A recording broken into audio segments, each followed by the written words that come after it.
So today we have in a garage Campion boat with a mercury 3.5 liter engine, and basically client says that the boat is not starting. If you put directly fuel to the carburetor, then it starts up, but other than that it doesn't start up, and there's some issues with electrics. So we're gonna have to have a look at this. So the first things first, I start to checking a fuel line just to see why it's not feeding fuel. Well, first I was pulling off the fuel lines because I thought something is clogged, but it turned out to be a completely different story.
So I took fuel pump itself off, and it turns out the bottom part is missing.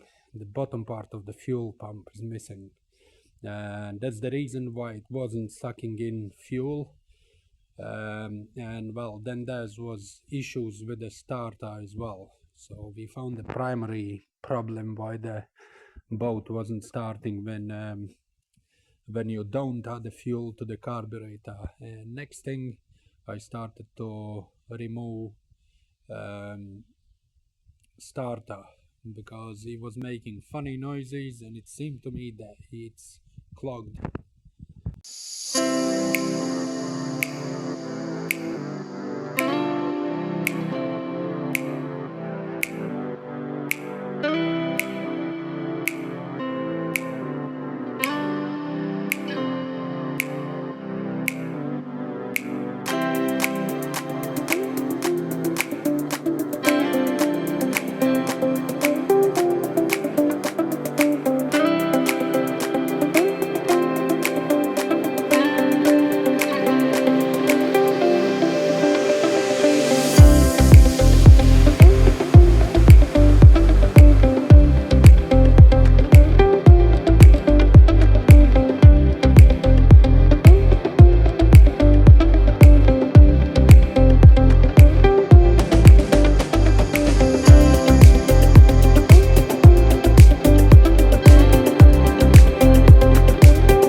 just to mention, the access to these boats isn't very easy, but for this one, starter is just there. It's just a matter of getting to the bolts underneath, but other than that, it's not that hard to take it off. So I took the starter off, I cleaned it, and it turned out the starter is in good shape.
And as it turned out, I was right. The coil wasn't working properly. It wasn't engaging properly with the flywheel. So I cleaned it out using alcohol, a bit of brake cleaner, then alcohol, because you can't use brake cleaner on electrical components. Best is to use alcohol-based contact cleaners to clean out the coil. So I disassembled the starter, cleaned it, assembled it back together, and it turned out it's in good shape.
So I put the starter back on, I connected up cabling to it and cranked the engine, and it works fine. It pulls in correctly and it engages with the engine, with the flywheel correctly. So I couldn't do much more on this boat because we had the missing parts. And then I'll see you in next video on things how we get this boat fixed. But I'll proceed now to Volvo Penta, which one we're gonna do next, 4.3 GL, and we'll leave this boat waiting for the spare parts.